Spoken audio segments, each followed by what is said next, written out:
கர கரசாமிங்கிறவரு வந்து அவர் வீட்டுக்கும் யாருக்கும் தெரியாம வந்து திருடனா இருக்கிறாரு. அவரு போலீஸ் கிட்ட மாட்டுனதுக்கு அப்புறம், அவருக்கும் அவர சுத்தி இருக்கிறவங்களுக்கும் என்ன ஆச்சு? அப்படிங்கிறது தான் இந்த கர படத்தோட ஒரு சின்ன பேஸ் பிளாட். இந்த வீடியோக்குள்ள போறதுக்கு முன்னாடி எப்பவும் போல, ஹலோ, ஹாய் ஃபிரெண்ட்ஸ், நான் தான் உங்க ஜெயராம் கிருஷ்ணன் பேசுறேன். குட்டி மெசேஜ். நீங்க எப்பவுமே உங்களுக்குள்ள இருக்கிற அந்த ஒரு குழந்தைத்தனத்த, சுட்டித்தனத்த யாரு வந்து என்ன சொன்னாலுமே அத விட்டு குடுத்து அவாய்ட் பண்ணிறாதீங்க. அந்த குழந்தைத்தனம் இருக்கிறதுனால தான் வந்து உங்களுக்குள்ளேயும் சின்ன சின்ன எதார்த்தமான விஷயங்கள் வந்து கள்ளங்கபடம் இல்லாம நடந்துட்டு இருக்கு. அது யார் என்ன வேணாலும் சொல்லட்டும். அது உங்களுக்கு தப்புன்னு தெரியாத வரைக்கும், யார் என்ன சொன்னாலும் உங்களோட குழந்தைத்தனத்தையும், இன்னசென்ஸையும் விட்டு குடுக்காதீங்க. இந்த படத்த பொறுத்தவரைக்கும் பார்த்தீங்கன்னா, யாரு இந்த படத்தோட ஹீரோ அப்படின்னு கேட்டீங்கன்னா, இந்த படத்தோட கதை அப்படிங்கிறத தாண்டி, இந்த படத்துல மெயின் ஹீரோவா எனக்கு தெரியறது வந்து, இந்த படத்தோட ஸ்டண்ட் டைரக்டர் தினேஷ் காஷி. ஏன்னா, அவரு வந்து ரைட்டிங்ல என்ன வேணாலும் எழுதிறலாம். பட் ஆனா, அது வந்து ஸ்டண்ட்டா வந்து கோரியோகிராஃப் பண்ணி, அத படத்துல இருக்கிற ஆர்டிஸ்ட், அதாவது ஜூனியர் ஆர்டிஸ்ட் உட்பட இந்த ஃப்ரேம்ல காட்டுற எல்லாத்துக்கிட்ட இருந்தும் அந்த ஒரு ஸ்டண்ட் ஒர்க்கை எப்படி டைரக்டர் விக்னேஷ் ராஜாவும் ஸ்டண்ட் கொரியோகிராஃபர் தினேஷ் காசியும் வந்து சேர்த்து கோஆர்டினேட் பண்ணி எடுத்தாங்கன்னு தெரியல. ஏன்னா அவ்வளோ ரியலிஸ்டிக்கான ஒரு ஸ்டண்ட் ஒர்க் இந்த படத்துக்கு கொடுத்துருக்காங்க. இதை ஸ்டார்டிங்லேயே சொல்லணும்னு நினைச்சேன். கண்டிப்பா இந்த இந்த படத்தோட ஸ்டண்ட் டிசைன் அண்ட் ஸ்டண்ட் கோரியோகிராஃபிக்காகவே வந்து இந்த படத்தை நீங்க தியேட்டர்ல போய் பார்க்கணும். அந்த ஸ்டண்ட்டுக்கு பேக்ரவுண்டா யூஸ் பண்ண சவுண்ட் டிசைன் டீமுக்கும் ஆர்ஆர் டீம் ஒர்க்குக்கும் ஒரு பெரிய பங்கே வந்து இந்த படத்துக்கு இருக்குன்னு நான் சொல்லுவேன். ஏன்னா அந்த அளவுக்கு கேட்கறதுக்கு ரொம்ப சிம்பிளான நியூவான்சஸ் சவுண்ட் தான் வந்து யூஸ் பண்ணியிருப்பாங்க. பட் ஆனா அது இப்போ வந்து டெக்னிக்கலா ஹேண்டில் பண்ணி அவங்க காட்டின விதங்கிறது சவுண்டிங் பொறுத்த வரைக்கும் சூப்பரா ஒர்க் அவுட் ஆச்சு அப்படின்னு சொல்றதை விட பார்க்கறக்கும் கேட்கறக்கும் ரொம்ப புதுசா இருந்துச்சு எனக்கு இந்த படத்துல. அது மூணாவது, இந்த படத்தோட கேரக்டர்ஸ். அதாவது ரொம்ப பெரிய கேரக்டர்ஸ் எல்லாம் இல்லைங்க. ஒரு 8 கேரக்டர். இந்த 8 கேரக்டர் சுத்தி தான் வந்து படத்தோட கதையே ரிவால்வ் ஆகும். யோசிச்சு பார்த்தா இந்த மாதிரி படங்கள் ஏகப்பட்ட படங்கள் வந்து எல்லா லாங்குவேஜ் மூவிஸ், ஏன் தமிழ்லயே வந்து நிறைய படங்கள் வந்திருக்கு. பட் இதுல வந்து இந்த படம் எப்படி வந்து மற்ற படங்களை விட டிஃப்ரெண்டா தெரியுதுன்னா, எப்படி டைரக்டர் விக்னேஷ் ராஜா இதை ப்ரெசென்ட் பண்ணியிருக்காரு அண்ட் ஒவ்வொரு கேரக்டருக்கு பின்னாடி வச்சிருக்கிற அந்த ஒரு ரைட்டிங் அண்ட் ரிடம்ஷன் ஆர்க் அப்படிங்கிறது தான் இந்த படத்தை மற்ற படத்தை தாண்டி மேல நிறுத்துது. அண்டு இது எப்படி சொல்றதுன்னு தெரியல. எங்க வீட்டில் எங்க அம்மா சொல்லுவாங்க, என்ன சொல்லுவாங்கன்னா வந்து, இப்போ நம்ம நாட்டையும் சரி நம்மளோட பணத்தையும் சரி ஆண்டுட்டு இருக்கிறது படிச்ச திருடர்கள் அப்படிம்பாங்க. அதுக்கேத்த மாதிரி சில கேரக்டர்ஸ் வந்து இந்த படத்துல காமிச்சது வந்து படத்துல பார்க்கறதுக்கு ரொம்ப யூனிக்கா, ஜென்யூனா இருந்துச்சு. அந்த ரியாலிட்டிலயும் யோசிச்சு பார்த்தா அந்த மாதிரி தானே இருக்காங்க அப்படிங்கிற மாதிரி தோணுச்சு. இன்னும் சொல்லப்போனா ஒரு படிச்ச திருடனுக்கும் நியாய தர்மத்தோட திருட்டு தொழில இருக்கிறவனுக்கும் நடக்கிற ஒரு கிளாஸ் தான் ஒன் ஆஃப் த சப்ளாட்னே வந்து இந்த கரப்படத்துக்கு சொல்லலாம். அத ரொம்ப அழகா வந்து விக்னேஷ் ராஜா விஷுவல் பண்ணி காட்டியிருக்காரு. ஓகே. இந்த படத்தோட நெகட்டிவ்ஸ் என்னன்னா, சூப்பரா ஃபர்ஸ்ட் ஹாஃப்ல வந்து மிட் போர்ஷன முடிச்சுட்டு அதுக்கப்புறம் ஆரம்பிக்கிறது. அது வந்து டிபேட் டைரக்டர்ஸ் அண்ட் இப்ப இருக்கிற கமர்ஷியல் டைரக்டர்ஸ் இருக்கிற சாபமா, கர்ஸான்னு தெரியல. அப்படி ஆரம்பிச்சு கடைசியில முடியும்போது ஓரளவுக்கு நீட்டா முடிச்சிடுறாங்க. இந்த ஒரு லேக்ங்கிறது செகண்ட் ஹாஃப்ல எனக்கு பர்சனலா இந்த படத்துல ஃபீல் ஆச்சு. ரொம்ப நீட்டா ஃபர்ஸ்ட் ஹாஃப்ல ஒரு பெரிய சீன ஒரு டயலாக் அண்ட் வாய்ஸ் ஓவர் மூலியமா வந்து காட்டி ஸ்கிரீன் பிளேல டைட்டா குடுத்த விக்னேஷ் ராஜாவால கண்டிப்பா இத தவிர்த்துட்டு அடுத்த கட்டத்துக்கு இந்த படத்த மூவ் பண்ணியிருக்கலாம். அப்படிங்கிற மாரி தான் இந்த படம் பார்க்கும்போது எனக்கு ஃபீல் ஆச்சு.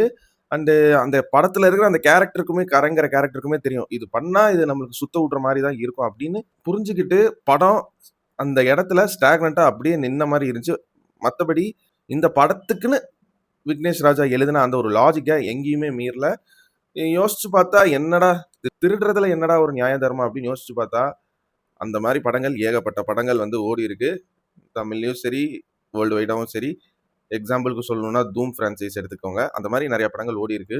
இன்னும் சொல்லப்போனா இது வந்து ஒரு ஹீரோ வில்லன் படம். ஹீரோ நல்லது மட்டும்தான் பண்ணுவாரு. ஒரு சில ஃபிளாஸ் ஹீரோட்ட இருந்தாலும் கடைசியில நல்லதுக்கு தான் சப்போர்ட் பண்ணி நிப்பாரு. அவர் தப்பா செய்யற விஷயத்த திருத்திட்டு அப்படின்னு யோசிச்சு இந்த படத்துக்குள்ள போனீங்கன்னா, மேபி இந்த படம் உங்களுக்கு டிசப்பாயிண்ட் பண்ணலாம். சொல்ல முடியாது. சர்ப்ரைஸ் கூட பண்ணலாம் சில விஷயங்கள.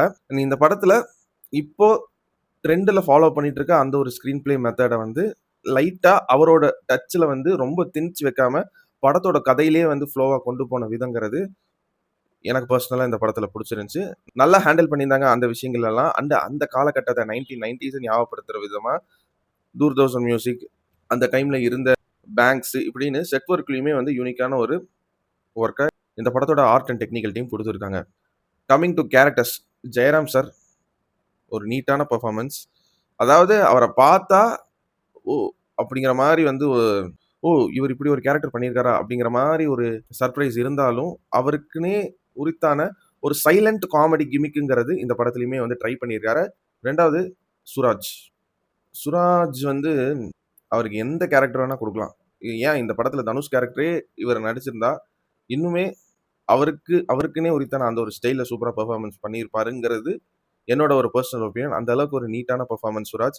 எனக்கு பெர்சனல் ஃபேவரைட் இந்த படத்துல சுராஜ் கேரக்டர் தான். அண்ட் கருணாஸும் ரொம்ப அழகான ஒரு பெர்ஃபார்மன்ஸ் பண்ணியிருக்காரு இந்த படத்துல. அண்ட் பாண்டியராஜ் சாரோட பையன் பிருத்திவிராஜன் ஒரு நோட்டபிள் ஒர்க்கை வந்து இந்த படத்துக்கு கொடுத்துருக்காங்க. செல்லி கேரக்டர்ல ப்ளே பண்ண மமிதா பைஜுமே ஒரு ஃபினாமினல் ஒர்க்கை வந்து இந்த படத்துக்காக கொடுத்துருக்காங்க. நீங்க வந்து இதுக்கு முன்னாடி பார்த்த மமிதா ஆக்டிங்கை வந்து இந்த படத்துல பார்க்க மாட்டீங்க. ஃப்ரெஷ்ஷா ஒரு நீட்டான பெர்ஃபார்மன்ஸ் கொடுத்துருக்காங்க. பட் எனக்கு என்னன்னா செல்லி கேரக்டரும் கருணாஸ் கேரக்டரையுமே வந்து இன்னும் கொஞ்சம் இந்த படத்துல யூஸ் பண்ணியிருக்கலாம் அப்படிங்கிற மாதிரி தோணுச்சு. ஏன்னா டியூரேஷன் கிட்டத்தட்ட 2 hours 40 minutes கிட்ட மேல ஓடுது. இந்த கேரக்டர்ஸுக்குமே வந்து இன்ட்ரெஸ்டிங்கா எழுதி அழகா கொண்டு போயிருக்கலாம். எனக்கு பர்சனலா வந்து அந்த சைலன்ஸ்ல இருக்கிற அந்த ஒரு காமெடிய சீரியஸ் டார்க் காமெடியா வந்து யூஸ் பண்ண விதங்கிறது இந்த படத்துல என்னோட பர்சனல் ஃபேவரட் பார்ட்னே சொல்லுவேன். அந்த மாதிரி சில விஷயங்களை புதுசா இந்த படத்துல ட்ரை பண்ணியிருக்காரு டைரக்டர் விக்னேஷ் ராஜா. அண்ட் ரீசெண்டா வர தமிழ் படங்கள் அந்த மாதிரி கதைக்குள்ள கிரவுண்டடா இருக்கிற ரியாலிட்டிக்கு க்ளோஸரான அந்த ஒரு ஹியூமர் மீட்டருங்கிறத மிஸ் பண்ணிடுறாங்க. இதுல அதை கொஞ்சம் கரெக்டா பிடிச்ச மாதிரி சில சீன்ஸ்ல எனக்கு ஃபீல் ஆச்சு. And KS. ரவிக்குமார் கந்தசாமிங்கிற ஒரு கேரக்டரா அப்பாவா சூப்பரா நடிச்சு கொடுத்திருந்தாரு. படம் ஓரளவுக்கு எமோஷனலா உங்களுக்கு ஃபீல் ஆச்சுன்னா கே.எஸ். ரவிக்குமார் சார் ப்ளே பண்ண கந்தசாமிங்கிற கேரக்டர் ஒன் ஆஃப் த ரீசனா இருக்கும். அண்ட் ஒரு சில இடங்கள்ல எமோஷனல் ஃபேக்டருங்கிறத இன்னுமே கொஞ்சம் அந்த ஆர்க்குமே வந்து அழகா கம்ப்ளீட் பண்ற மாதிரி என்ஹான்ஸ் பண்ணி காட்டியிருக்கலாம் அப்படிங்கிற மாதிரி எனக்கு தோணுச்சு இந்த படம் பார்க்கும்போது. And coming to hero of the show, ஹீரோன்னு சொல்றத விட இந்த கதையின் நாயகனா தனுஷ் ஆஸ் கரசாமியா என்னங்க ஒவ்வொரு படத்துக்கும் வந்து ஒரு புதுவிதமான ஆக்டிங் வந்து கொடுக்குறாரு. அதாவது நான் ஸ்பாய்லர் பண்ணாலும் சரி, எனக்கு பர்சனலா வந்து ஒரு சீன்ல ஒரு ஓடு உடைஞ்சு கீழ விழுந்துரும். விழும்போது மேல மழை பெஞ்சுட்டு இருக்கும். அப்ப மனுஷன் ஸ்டக் ஆகி அங்கேயே நின்னு ஒரு ஆக்டிங் பெர்ஃபார்மன்ஸ் குடுப்பாரு. அந்த கேரக்டர் அந்த இடத்துல எப்படி ஃபீல் பண்ணியிருக்கும் ரியல் லைஃப்ல அப்படிங்கிற அளவுக்கு ரொம்ப நுணுக்கமான ஒரு ஆக்டிங் பெர்ஃபார்மன்ஸ் அந்த இடத்துல பண்ணியிருந்தாரு.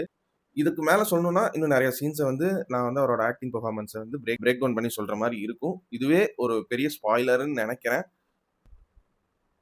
நீங்க என்னெல்லாம் எக்ஸ்பெக்ட் பண்ணிட்டு போறீங்களோ, எல்லாமே இந்த படத்துல இருக்கு. என்னோட பெர்சனல் ஒப்பீனியன் என்னன்னு கேட்டீங்கன்னா, கொஞ்சம் எக்ஸ்பெக்டேஷன சட்டிலா வச்சுட்டு, ஒரு பிளெயின் மைண்ட் செட்டோட போய் பார்த்தீங்கன்னா, இந்த படத்துல ஏகப்பட்ட விஷயங்கள வந்து ரொம்ப பொயட்டிக்கா, விஷுவல் ஸ்டோரி டெல்லிங்ல அழகா ஹேண்டில் பண்ணி, டைரக்டர் விக்னேஷ் ராஜா சொல்ல ட்ரை பண்ணியிருக்காரு. நல்லாவுமே எனக்கு ஒர்க் அவுட் ஆச்சுன்னு நான் சொல்லுவேன். ஸோ, ஸ்பாய்லரே இல்லாம, ஒரு மைல்டு ஸ்பாய்லரோட இந்த படத்த பத்தி கவர் பண்ண வேண்டிய விஷயங்கள் எல்லாத்தையுமே இந்த ரிவ்யூ வீடியோல கவர் பண்ணிட்டேன்னு நெனைக்கிறேன். இந்த கர படத்துக்கு என்னோட ரேட்டிங் என்னன்னு கேட்டீங்கன்னா, 100க்கு ஒரு 80 மார்க்ஸ் தருவேங்க. கர justifies it's title and creates a new cinematic statement. நான் உங்களை இதே மாரி இன்னொரு சூப்பரான வீடியோல சந்திக்கிற வரைக்கும் நீங்களும் நல்லா இருங்க. எல்லாரையும் நல்லா வச்சிருங்க. அவ்வளோதாங்க விஷயம். நன்றி, வணக்கம், பை பை. நான் வரேங்க.